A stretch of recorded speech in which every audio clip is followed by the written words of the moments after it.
Very good morning students. I hope you all are happy and safe at your home.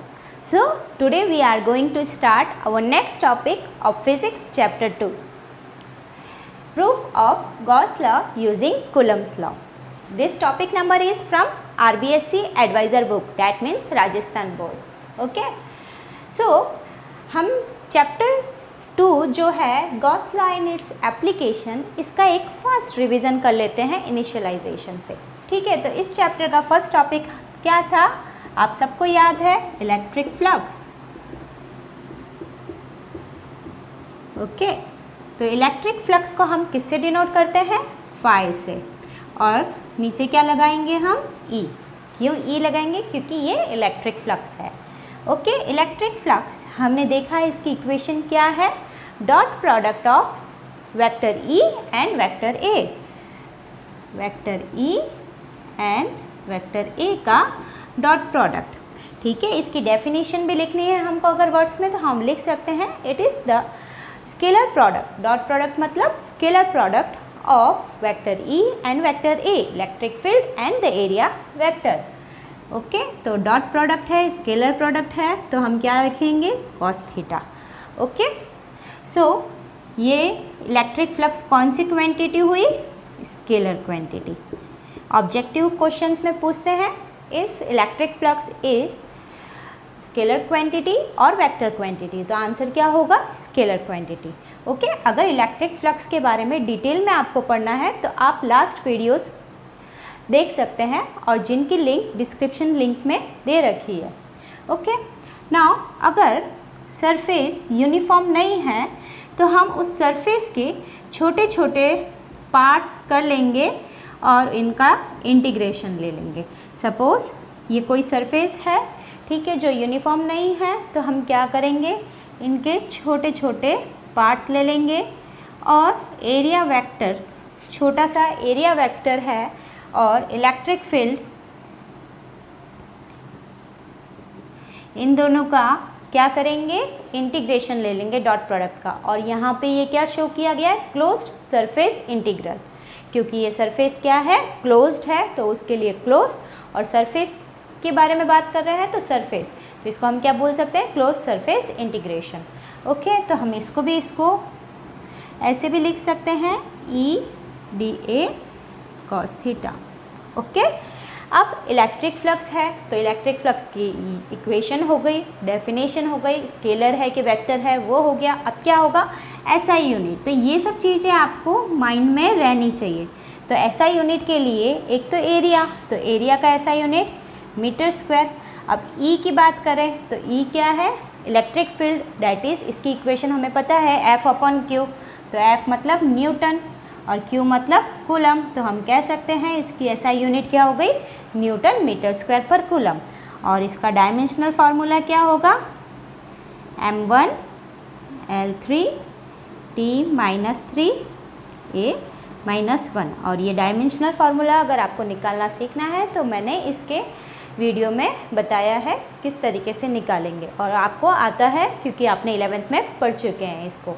Okay, और इसका एक और other unit भी है, हमने देखा था वोल्ट मीटर. तो इतनी बातें आपको दिमाग में रखनी है जब भी आप नया टॉपिक स्टार्ट करें. सबसे पहले चैप्टर को इनिशियलाइजेशन से रिवीजन एक बार नज़र घुमा लेनी चाहिए, जिससे हमको नए टॉपिक के अंदर कोई दिक्कत नहीं हो.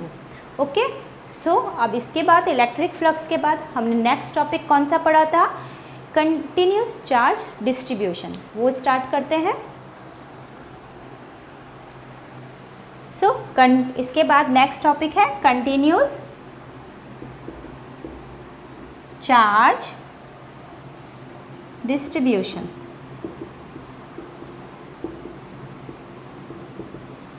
तो कंटिन्यूस चार्ज डिस्ट्रीब्यूशन का मतलब अगर चार्जेस कंटिन्यूसली कोई भी बॉडी पे डिस्ट्रीब्यूट किए गए हैं, ठीक है, तो ये 3 टाइप के होते हैं, और इसका याद करने का हमने ट्रिक भी देखा था.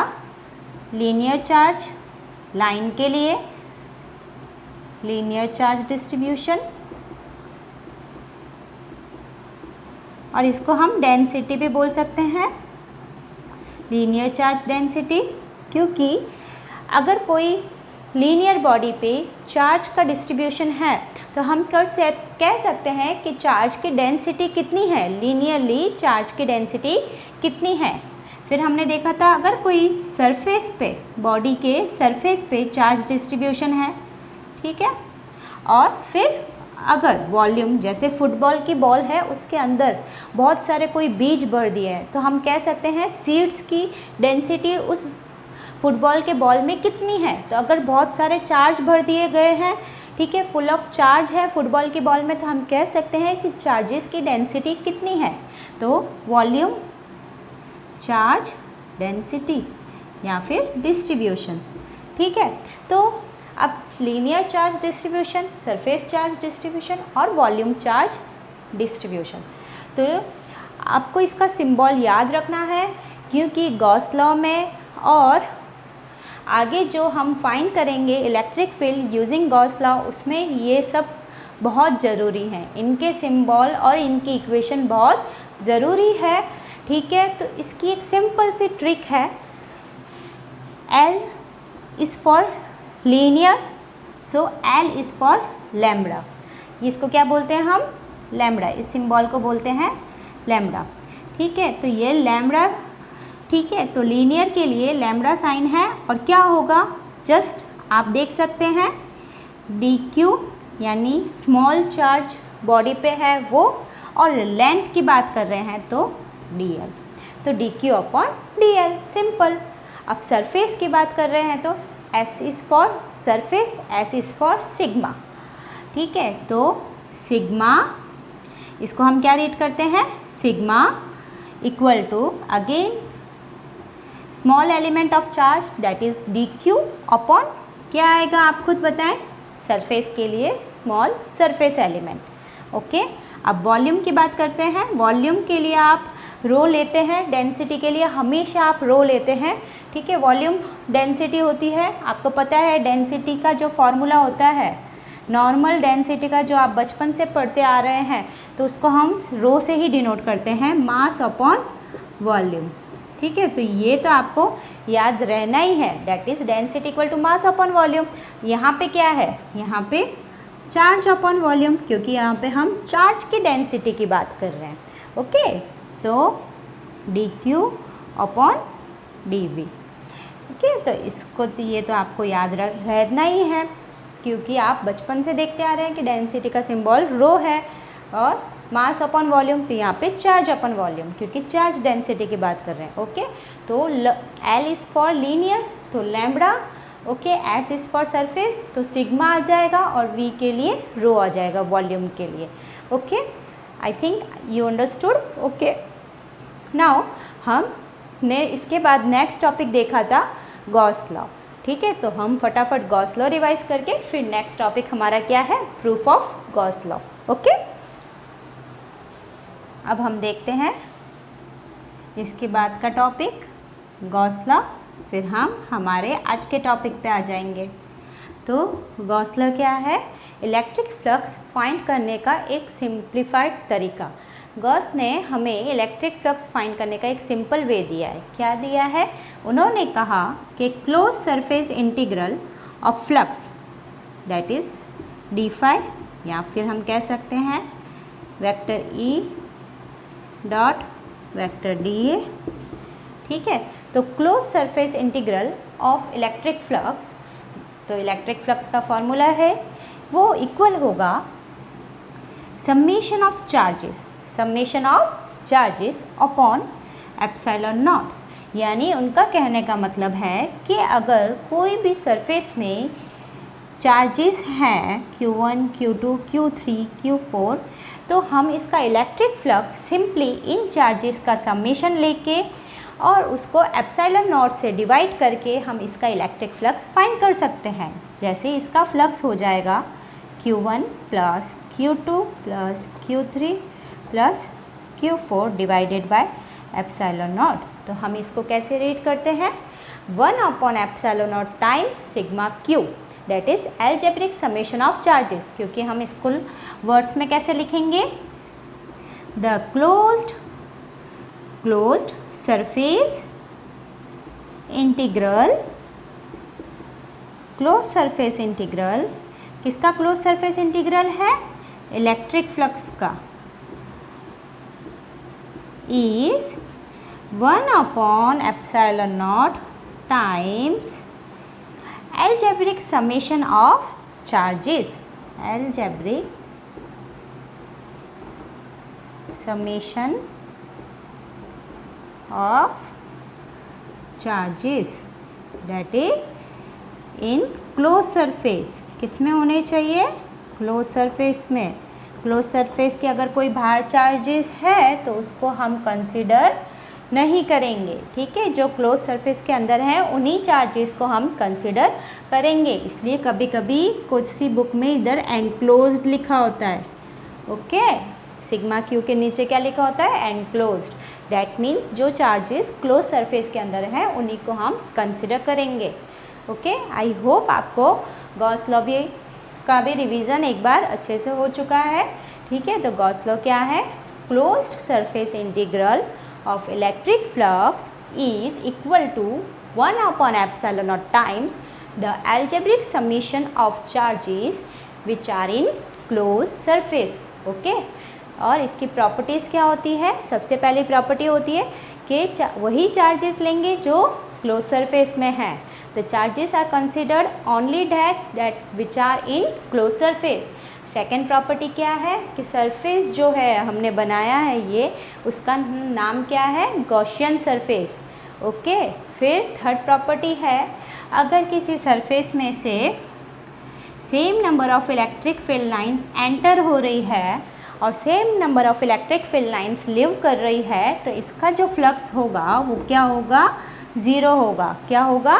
Zero. Same number of electric field lines enter हो रही है और same number of electric field lines live कर रही है, ओके। फिर हमने देखा था अगर कोई सरफेस में Q = 0 है, यानी कोई चार्ज नहीं है, तभी भी फ्लक्स क्या होगा? ज़ीरो होगा। फिर हमने देखा था अगर कोई भी सरफेस में एक +Q है और एक -Q है, तभी भी क्या होगा? फ्लक्स ज़ीरो होगा, क्योंकि इनका समेशन क्या हो जाएगा? ज़ीरो हो जाएगा, ओके। तो ये छोटी छोटी इसकी गॉस लॉ की प्रॉपर्टीज़ हैं जो आपने लास्ट वीडियो में भी देखी थी, ओके। नाउ नेक्स्ट हम अपने टॉपिक पे चलते हैं, proof of Gauss law using Coulomb's law. So अब हम अपने टॉपिक पे आते हैं, proof of Gauss law using Coulomb's law.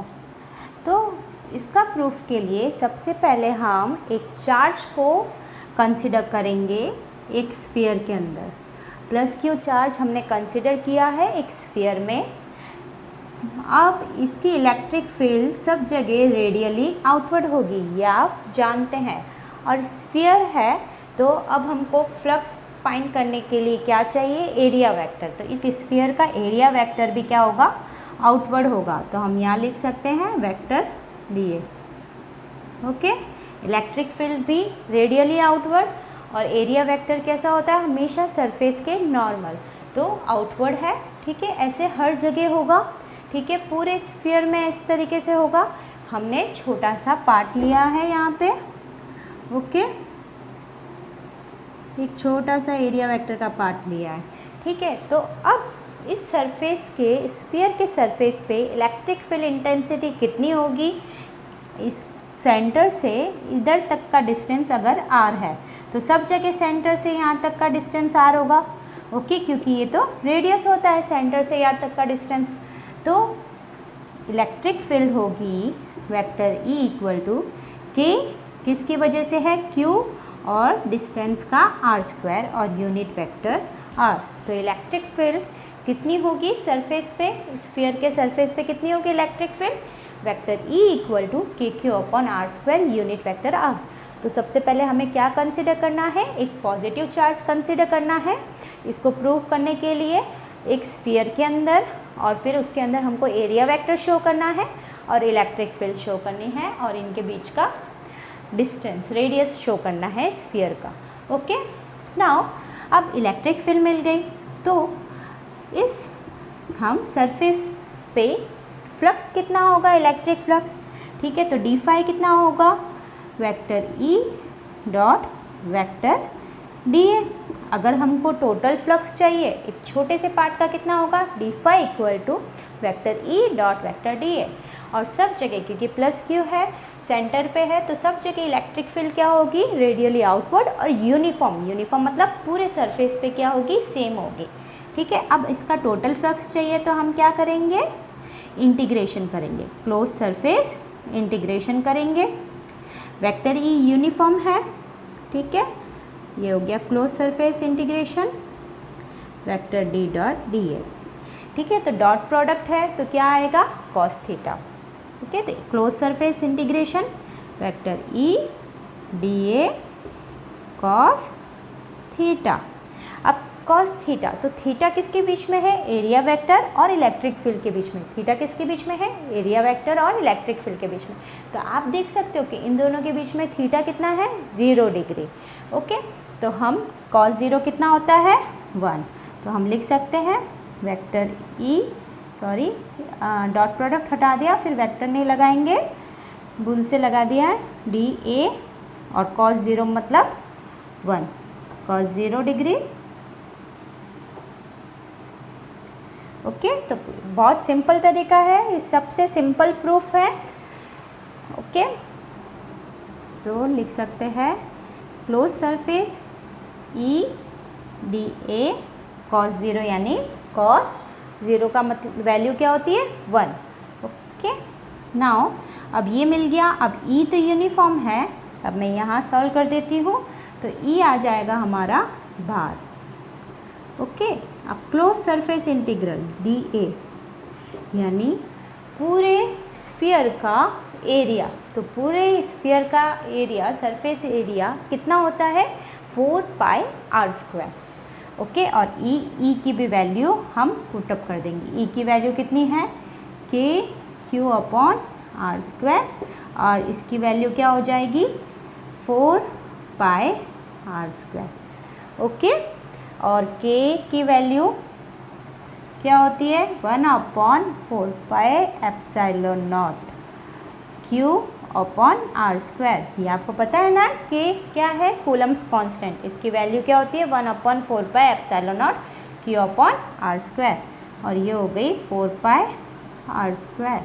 तो 4 pi cut, r square cut, तो आंसर क्या आ गया, q अपॉन एप्सिलॉन नॉट। तो हम देख सकते हैं फ्लक्स कितना आ गया, q अपॉन एप्सिलॉन नॉट, कितना आ गया फ्लक्स, और ये ठीक है q अपॉन एप्सिलॉन नॉट। तो आप देख सकते हैं यही गॉस लॉ है हमारा।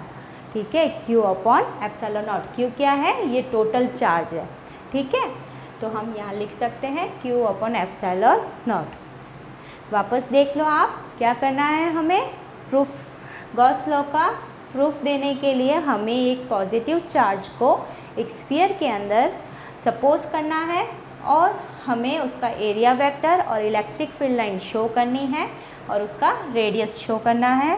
ठीक है, एक ही जगह करने की ज़रूरत है, सब जगह करने की ज़रूरत नहीं है। ठीक है, और हमने उसका रेडियस शो कर दिया, फिर हमें electric field at the surface of the sphere वो शो करनी है कि q upon r square unit vector r. ठीक है, तो हमको फ्लक्स चाहिए, हमें यही बताना है ना कि flux equal to sigma q upon epsilon naught. Gauss law क्या है, flux equal to sigma q that is summation of charges that is total charge upon epsilon naught. तो हमें फ्लक्स फाइंड करना है, तो फ्लक्स क्या होता है, vector E dot vector d ए। तो उसके लिए हमें वेक्टर ई फाइंड करना पड़ेगा, तो सबसे पहले ई। ठीक है, तो ऐसे आपके माइंड में ऐसे चलना चाहिए कि हमें क्या फाइंड करना है, प्रूफ चाहिए, किसका चाहिए, गॉस लॉ का।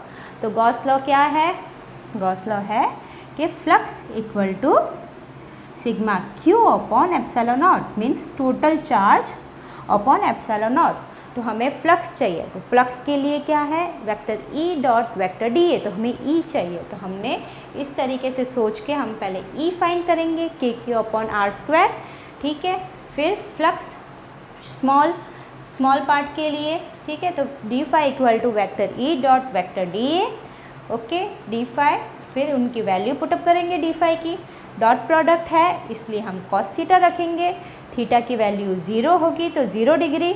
ओके, तो ई डी ए कॉस 0 की वैल्यू 1। अब ई को यूनिफॉर्म है, ओके, सब पूरे सरफेस पे ई की वैल्यू सेम है, ई आउटसाइड आ जाएगा, फिर ई की वैल्यू पुटअप कर देंगे और area, total area of the sphere, surface area जो है total surface area of the sphere that is 4πr², ये वैल्यू पुटअप करेंगे। के की वैल्यू वो क्या होती है 1/4πε0, वो पुटअप की Q/r², जो कट रहा है उसको कट कर देंगे, 4π और r² कट हो चुका है तो सिर्फ बचेगा Q/ε0। तो ये हमारा प्रूफ हो गया। ओके, और इसकी जो PDF नोट्स है वो आपको डिस्क्रिप्शन लिंक में मिल जाएगी। अच्छे से नोट्स बनाना और अच्छे से पढ़ना, और जितना आप रिवीजन करोगे तो उतना आपको रोज़ का रोज़ लर्न होता जाएगा। ठीक है, तो आपको ज़्यादा एग्ज़ाम के टाइम पे स्ट्रेस नहीं पड़ेगा। Okay, thank you, all the best.